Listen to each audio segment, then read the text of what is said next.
Hey everyone, it's 10 Types, and Phantasmal Flames is right around the corner, as in a few weeks away. It's not quite here, but it has been out in Japan for a little while now. In fact, it released on the same day as Mega Evolution released internationally. When I say Phantasmal Flames released in Japan, I actually mean Inferno X. Inferno X is the set in Japan that makes up the bulk of Phantasmal Flames internationally.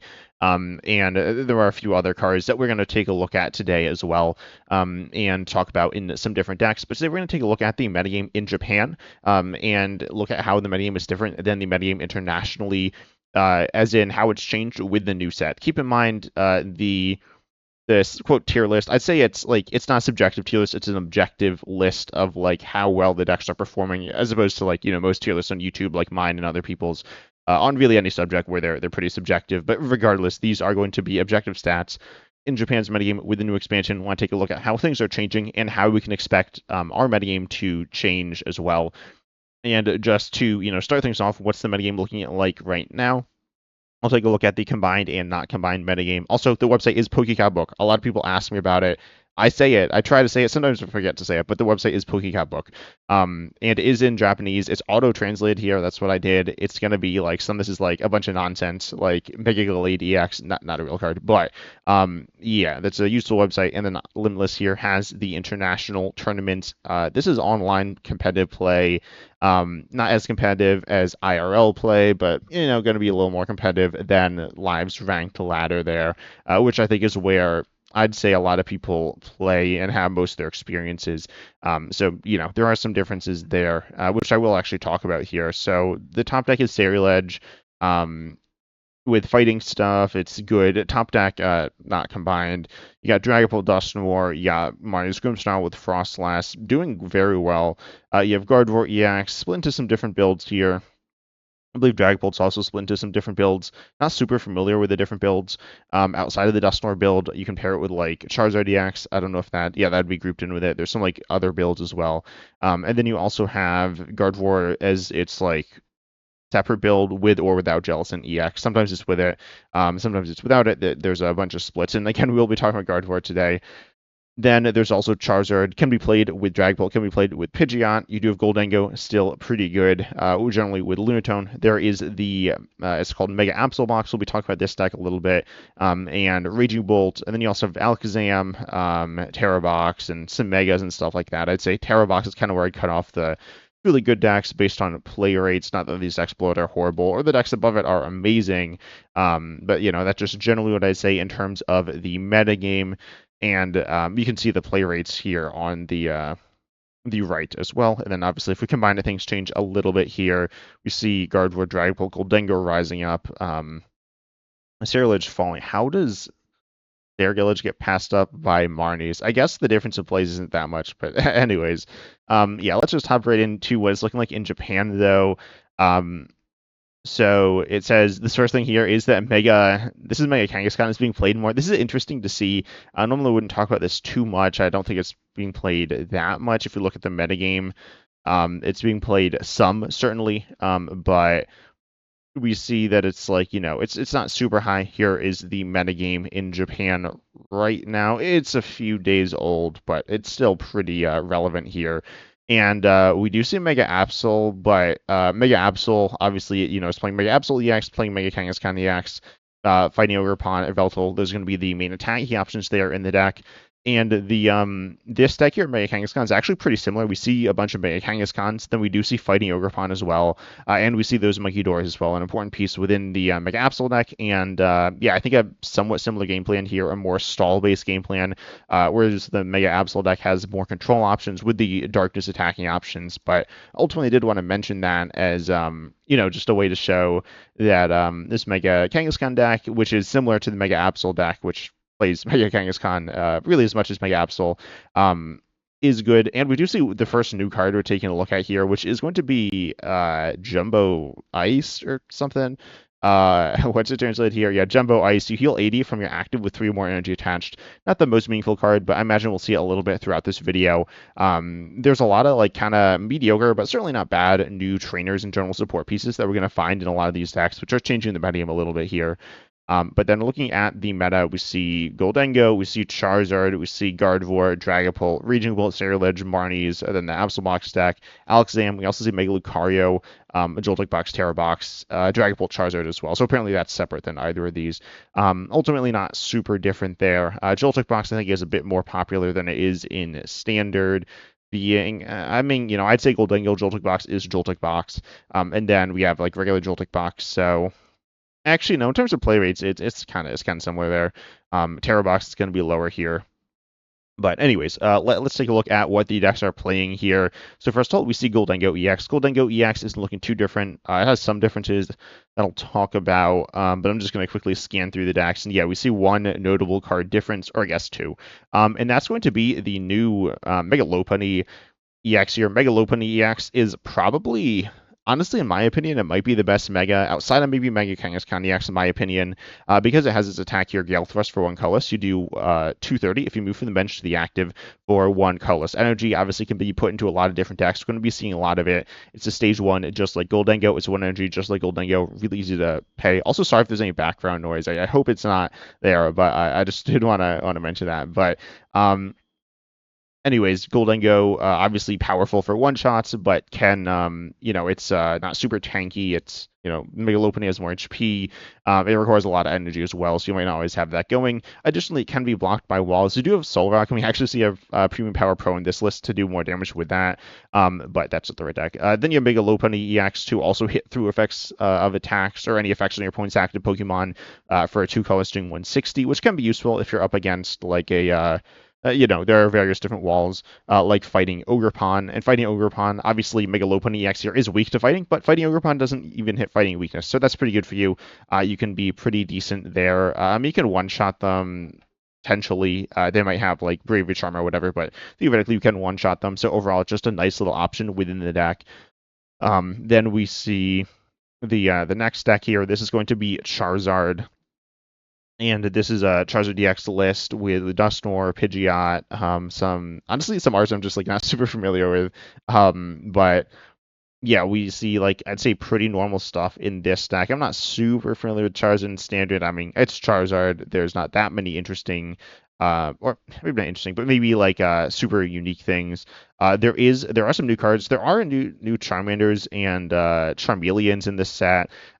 Because there's a new Charizard, which is Mega Charizard X EX. This card for 2 fire, you discard any amount of fire energy from your Pokemon in play. It does 90 for each card discarded in this way.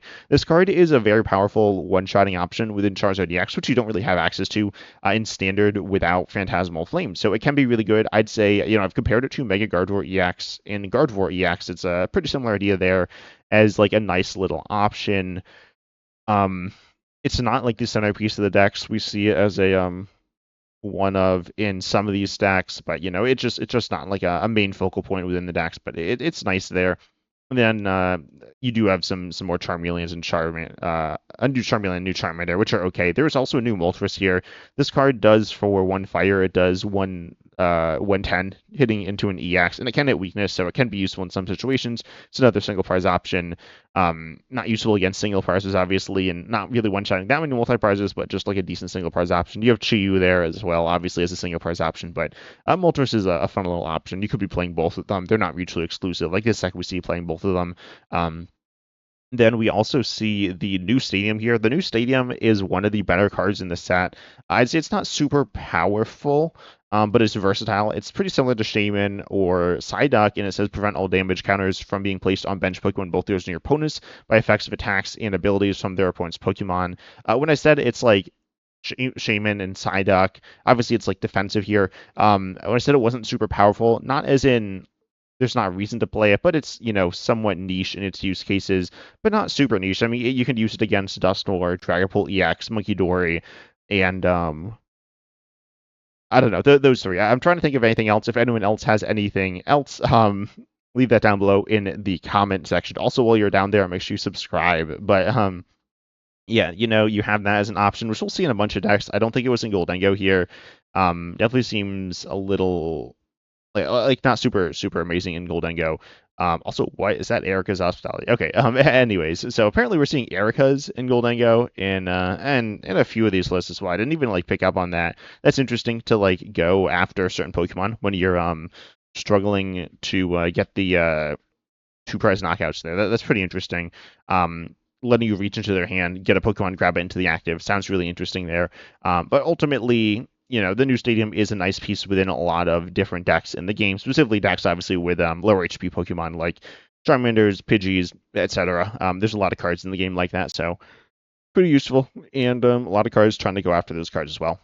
Then we have the next deck here. This is going to be Gardevoir EX. Gardevoir EX has I believe one new card that you're looking to play in it. I'm just scanning through unless I'm forgetting something.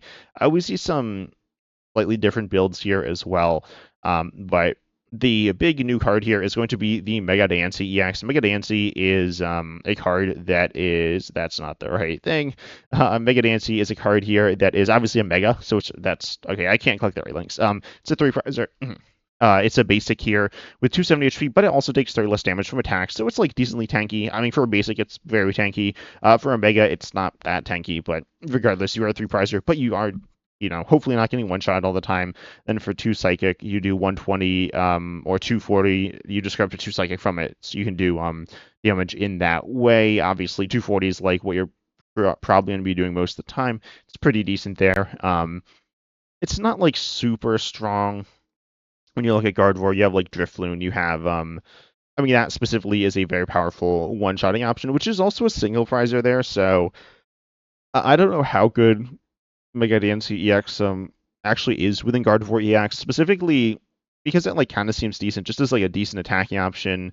And it's able to do decent damage, decently tanky. It's just like a different attacker than the other cards in the deck. It's kind of like Gardevoir EX, and it's doing like somewhat similar damage. It's somewhat similar in tankiness, but obviously there are different cards there. Ultimately, we've seen cards like Mega Gardevoir EX, Jellicent EX. I'm sure there are others that I'm not thinking of that are like okay in the deck. They're definitely decent. They have legitimate value, but they're not like changing Gardevoir completely. I don't think Mega Dansey is going to be a card that's going to be in every Gardevoir EX stack. I don't think it's bad. I don't think it's amazing. I think it's all right. There's some other stuff you can do with Mega Dansey in the future once Gardevoir EX rotates, but I've talked about that before, and I'll talk about it ultimately once rotation happens, or I guess before, which I'll probably make some videos about rotation soon, because rotation's fun to talk about. People like to hear about it. But ultimately, Gardevoir not changing too much, still going to be pretty good here. Then we see Dragapult. Dragapult EX, I don't know if it's going to be running really any specific new cards from... Oh, wait, no, there was one card that's going to be running. I think it's going to be running, but I actually don't see it right now. Okay, there we go. I see it. So we see the new supporter here, Dawn. Dawn is a supporter that lets you get a Stage 1 basic and Stage 2 Pokemon from your deck into your hand. Don't know why I said it in that order, but I did. This is useful for any deck playing Stage 2s. Obviously, it's not really useful for any deck not playing Stage 2s. It's not amazing in every Stage 2 deck either. It's good in a Stage 2 deck where you have good Stage 1s as well. Obviously, every deck should presumably have important basics. Obviously, you need your basic to evolve into your evolution if you're an evolution-based deck, but on top of that, you're going to have something like Fezandipti EX, Monkidori, Hawlucha, Badoo, and others, and these cards are all going to be pretty nice. You want to be able to grab them, and so Dawn will be able to grab them, just getting pretty consistent value off the basic there. You're going to get pretty consistent value off the Stage 1 as well, because you have Dusclops and Dracloak. These are both Stage 1s that are pretty decent on their own. They're not amazing, but honestly, Dracloak's quite good. Dusclops certainly is not bad either, but they're going to be nice. You're pretty much always going to be, you're definitely going to be minding getting that. That's going to be kind of nice. And then obviously getting your Stage 2 is really important. There are times when you're just already going to have it in play, so it's not going to really do anything, but it definitely can be super good there. And obviously getting your Stage 2 is super important to getting set up. So a really, really powerful supporter, but it's not a true draw supporter, but it can get you draw cards. So it's definitely a really nice supporter, specifically within this deck, but in other things as well. We also see that in Moltres as that single price attacking option, even more interesting for hitting weakness than it is in Charizard, where Charizard EX you're going to have other fire attacking options there potentially. Then we see Raging Bolt EX, here. We see a single price Raging Bolt. We see some like moderately interesting pieces, but nothing like a crazy hero or anything like that. We see a copy of the new stadium in this list. In this list, we see some water energies and water Orgathon. Oh, okay. This is like pretty different. Yeah, just like a different take on Raging Bolt here without like the engine-y stuff of Noctowl. But it's still kind of fun there. It's like a basic box style deck. This one has some similar ideas as well. I imagine Noctowl's still going to be the better way to play it. I imagine a list kind of like this. You have some different attacking options. Again, I'm a big fan. A Koraidon. And yeah, it's just like a pretty decent deck here, going for one shots, which can be really nice on Megas. And where we see the new Megas from the, Mega Evolution era set, obviously, are still being printed. People want to play them because they're the new cards, they're the new mechanics. So, yeah, people are going to be playing those cards, and that's definitely something that if you're able to take advantage of, it's going to be really nice. Which these one-shotting decks like Gholdengo, potentially Ceruledge, so that scales a little slower potentially, or I guess like it can't get as high damage necessarily bursted in one turn. It does some similar things there though. Gholdengo and Raging Bolt, doing big damage is just going to be really nice there. Then we have the next deck, which is Ceruledge here. Ceruledge is still pretty good. It's relatively linear, as in like very linear here. Don't really know if it's adding anything particularly new. Oh, here we do see my favorite new card from the set, actually, which is going to be Blowtorch, I believe is the translation. It's a card that lets you discard a basic fire from your hand. If you do, you are able to discard a tool, special energy, or stadium in play. The tool or special energy have to be from your opponent there. And yeah, it's a pretty good counter card. Obviously, Ceruledge is playing fire energy, but it's also playing a lot of not fire energies, so it's a little awkward there because it's not always online. It's mostly online, but not 100% of the time. Ultimately, though, it's a really cool card as a counter card to various different things, stadiums like I played a game where I was playing Ceruledge, which you should check out. People I don't know, it did really badly on my channel, because it's a relatively boring deck there, not gonna lie. But yeah, it was going super well. I was just cruising. My opponent slammed down the stadium neutralization zone. What's that card called? Yeah, neutralization zone, which lets you. It means I can't do anything. Pretty much is what it meant. And then I couldn't do anything, and I lost. So blowtorch, whatever, will allow you to deal with that. Same thing with some tools. They're probably not going to be completely losing the game for you on the spot, but it's good to get rid of them. Special energies, getting rid of those. Can just be really big. Ultimately, going for one shots, so like the special energy, like Luminous on Monkey Dory, isn't going to be super meaningful to get rid of all that often, but it could be nice. Getting rid of energy on Dragapult could be good, but it kind of depends where they are. But overall, just a really nice card there. And kind of cool for Ceruledge, but overall not like the most impactful card either. Then we have Marnie's here. Marnie's, I don't think has anything new outside of potentially the new stadium if you want to play it. What are these arts? Okay, I'm not even like, what card is this? Is this energy retrieval? I don't know. I don't remember what card this is. That's an art. Again, I'm not super familiar with there.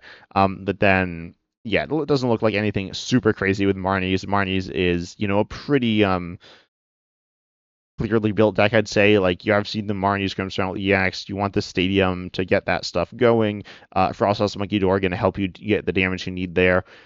It all fits together pretty nicely. You have some options with the other Pokemon within the deck, but not like that many. It's like pretty clear, but like it's relatively straightforward what you want. You can like kind of change it there, but yeah, Marnie's is pretty decent. I don't think it's absurd. I think right now in standard, like it's not that good. It has like the highest win rate in the game or something like that. Yeah, it's the highest of like the highly played decks. So I think it's like good, but like I don't think it's absurdly good or anything like that. And I imagine we'll see a regression to the mean with this next set, or even in standard.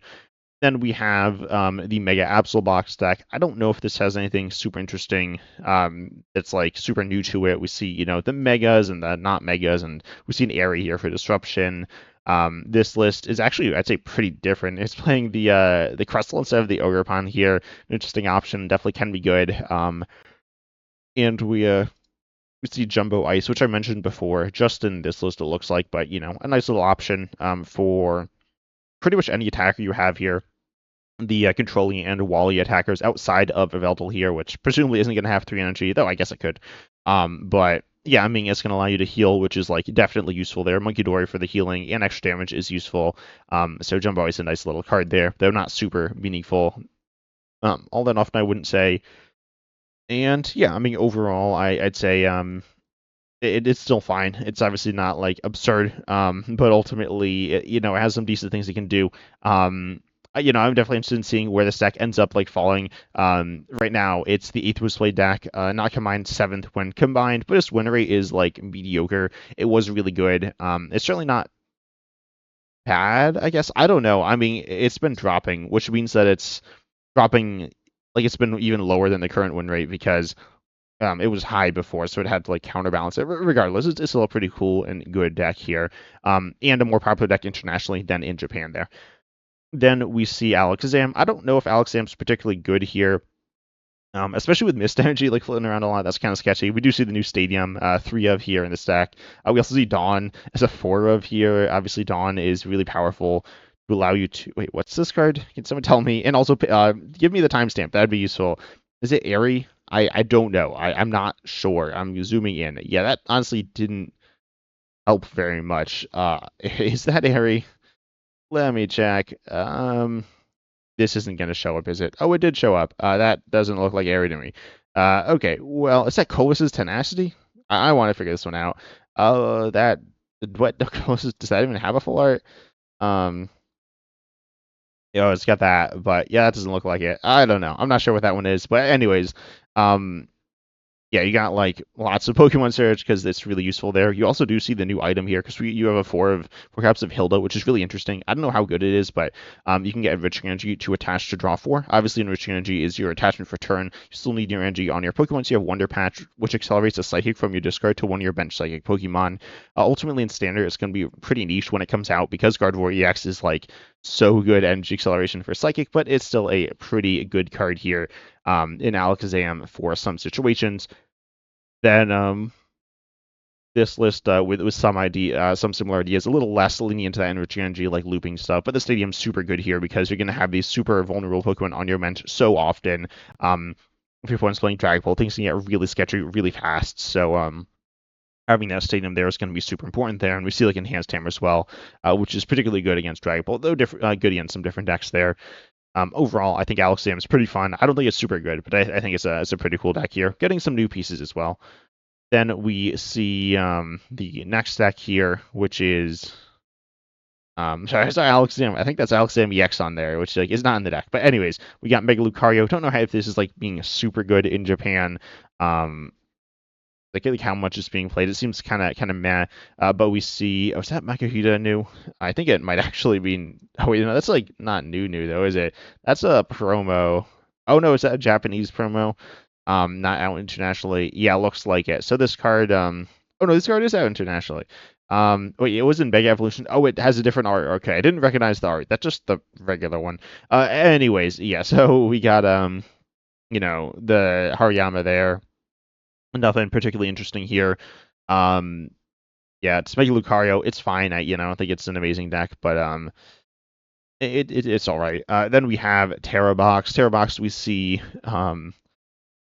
the Ogre Ponds. We got the Noctowls and that kind of thing. It doesn't look like anything super new and interesting here, but well, it is interesting. It's a fun deck. I like it. But ultimately, it's not doing anything like absurd here. Then we have Joltik Box with nothing super new. Again, I'm not like the biggest fan of Joltik Box. I do like it more with Gholdengo EX there. But it's a fun little deck here. I like the concepts within the deck. I think it's cool. We got Dragapult Charizard, just one list here. It seems fine. It's Dragapult, it's Charizard. Where can you go wrong there? We got Cynthia's. Obviously, I love Cynthia's. I think this deck's super good. In Standard, I've been playing it. It's felt all right. Certainly there. But regardless, you got Cynthia's, you got the new stadium. Yep, nothing really crazy going on in this deck by any means. We see what am I saying? We see a fighting Ogerpon and a Psyduck here. Also, sorry, I am tired at the time recording this, so I feel like it's coming through. Sorry about that, but yeah, it's a decent deck here with some like one new card, which is like moderately useful there. Then we got Ethan's Typhlosion. I think that's it. Yeah, so Ethan's, you got the new stadium, right, which is kind of cool there. Overall, you got some fun new cards from the new set. Nothing like super game changing ultimately. But what? This is mistranslated. Ultimately, it's definitely it's cool. It's like changing the metagame some. It's nothing super crazy. In terms of the decks, we don't see any brand new decks. Though we do see Charizard EX and Gardevoir EX featuring new megas. I see some new trainers definitely being played as well. But tell me down below in the comment section what your thoughts are on the new metagame. Also, make sure you like and subscribe and all that good stuff. But I hope you enjoyed, and as always, I'm excited to see you in the next video.